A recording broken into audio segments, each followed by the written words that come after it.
I don't say this about a lot of things, but it's quite eerie seeing Ganondorf sealed and mummified in the Breath of the Wild 2 trailer. I mean, this was once a man who was known as the King of the Gerudo and later known as the King of Evil. He terrorized the people of Hyrule in 3 different timelines, yet now he's been reduced to a death-like state due to being sealed by a ghost hand. Not only that, but he's also producing malice from his body. Everything about Ganondorf's situation is strange, and it's hard to deduce the exact cause of it all. However, that doesn't mean it's impossible. There's a major clue that people have glossed over that could be the key to solving this mystery. What is it? Well, stick with me to find out.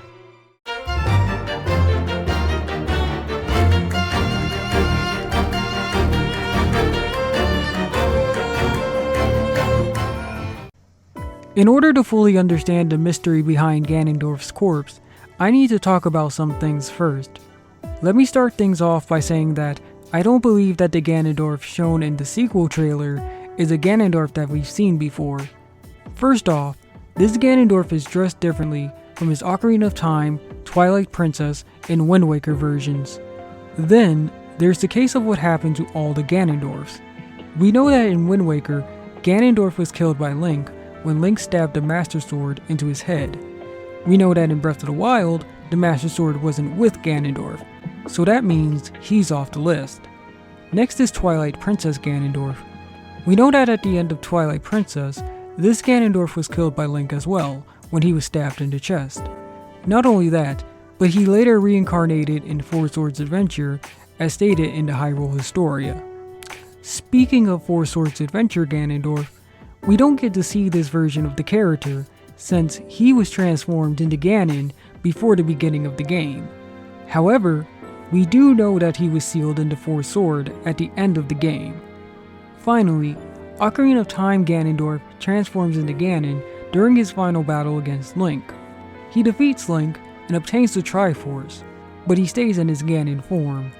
He's later killed by Link in A Link to the Past, but up until Zelda 2, he was always resurrected and killed as Ganon.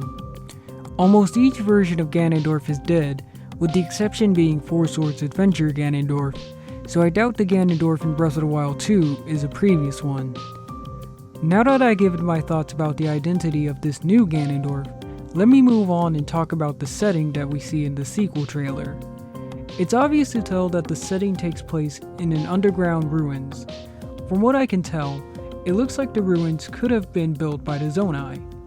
For those of you who don't know, in Breath of the Wild, the Zonai are described as being an ancient and savage tribe from the Faron region. The Creating a Champions book states that the Zonai had apparently vanished thousands of years before the events of the first game. However, there are traces of the Zonai's existence, as seen throughout the game. If you look closely in the Breath of the Wild 2 trailer, when Link and Zelda pass by one of the murals that pop up in the trailer, you can see a depiction of the boar statue on it. The boar statue is something related to the Zonai, as it was one of their symbols of the Triforce, specifically power. So, with this information, let's assume that the Zonai used to occupy the ruins and they left after Ganondorf is sealed. This brings up a question. Why is Ganondorf here? I'm sure I'm not the only one who finds it odd that Ganondorf would come to such a place for seemingly no reason. So, logically, this means that something made him come to the ruins. But what exactly? Was he called by someone from the Zonai to meet them there? Maybe. If it was anyone who did it, it most likely was the owner of the Ghost Hand.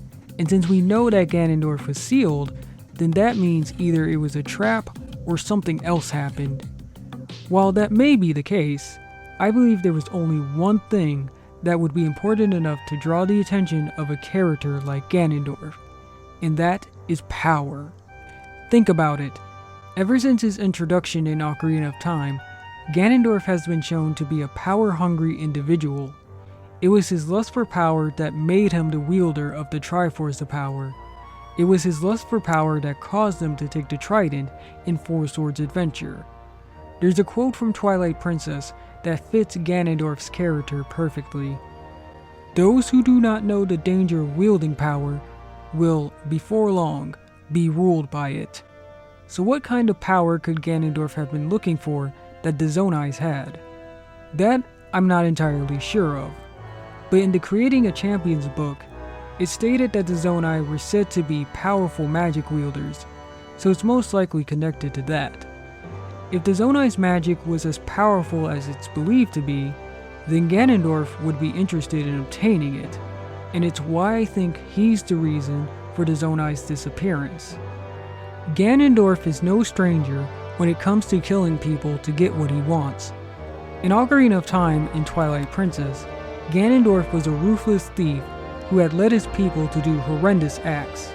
This is confirmed when you meet Nabooru at the Spirit Temple. Here's a quote from what she says about him. With his followers, he stole from women and children, and he even killed people. There's another example of his evil actions in Ocarina of Time. In order to obtain the spiritual stone that the Gorons had, he used a huge boulder to block them off from their food supply. He was willing to make an entire race starve to death just so he could obtain the Triforce. Since the Hylians and the Gorons weren't spared from Ganondorf's cruelty, then I doubt the Zonai would have been spared from it either. In fact, I believe that they might have even depicted it. In the Breath of the Wild 2 trailer, we see Link and Zelda pass by another mural. This one shows Ganondorf leading a force of Gerudo women. From what I can tell, he's leading an assault against someone, but we're not shown who. It's possible that the mural is showing us Ganondorf attacking the Zonai people. If I'm right, then he most likely attacked them in order to get the information about the location of the ruins and the mysterious power that was in it. But what does this all have to do with the clue that I mentioned at the beginning of this video? Well, the clue I was talking about was the appearance of Ganondorf's corpse. What do I mean by this? It doesn't take much analyzing to see that this Ganondorf has a demonic appearance. That's not normal even for Ganondorf. In almost all of his appearances, he always appeared to look like a normal person. However, here he doesn't. So why is that? Well, I believe it's because he was going to transform into his Ganon form. Not the mindless Ganon that we fought in the last game, but the Ganon that terrorized the Downfall timeline. But what evidence do I have of this? I'd like to point to a scene from Twilight Princess, specifically from Ganondorf's execution. In Twilight Princess, Ganondorf had been captured by the sages and sentenced to death. However, due to the Triforce of Power, he was able to escape death and kill the Sage of Water. Shortly after he kills the Sage of Water, you see that Ganondorf suddenly has two fangs and blank eyes. This was most likely an indicator that Ganondorf was going to transform into his Ganon form, since it has two tusks and blank eyes. The same case seems to have happened to this Ganondorf, since he has four fangs and malice eyes, just like his Ganon form. We know that Ganondorf needs some sort of object of great power in order to transform into Ganon, such examples being the Triforce of Power and the Trident from Four Swords Adventure. So, if I'm right about why he attacked the Zonai, then I'm sure it was whatever they had in the ruins that transformed him. But, before he could fully transform, he was sealed by the owner of the Ghost Hand. However, this was a mistake. See, unlike with his Wind Waker and Twilight Princess versions, this Ganondorf wasn't sealed into another realm that caused him to revert back to his normal form. Instead, he was sealed by the Ghost Hand mid-transformation, thus causing him to stay locked in an in-between form. Being in this state is what I believe to be the cause of the malice, and it makes sense, since malice is the result of Ganon's hatred for Link and Zelda given a form. Yes, you heard me right. It's not Ganondorf's hatred, but Ganon's. In both the Legend of Zelda Encyclopedia and the Creating a Champions book, they both mention how Ganon had a deep hatred for Link and Zelda. The Encyclopedia even goes so far as to state that Ganondorf's soul overflowed with malice. The Creating a Champions book states that Calamity Ganon had lost what little control he had of the malice, so there was some part of Ganondorf still inside it. It's also stated in the Breath of the Wild's Hyrule Compendium that Dark Beast Ganon is considered to be the true form of Calamity Ganon, and I don't believe it's wrong about that. Ganon is Demise's curse and Ganondorf's evil nature unleashed, so unlike when Ganondorf reincarnates, Ganon never forgets its defeats. Ganondorf being sealed in an in-between transformation just allowed Ganon's evil to seep out. But with the defeat of Calamity Ganon and the seal on Ganondorf being undone, Ganondorf is back and more powerful than ever, since now he has the malice under his control. And that's all I have for this video. If you enjoyed it, then please stick with me for more. And thank you.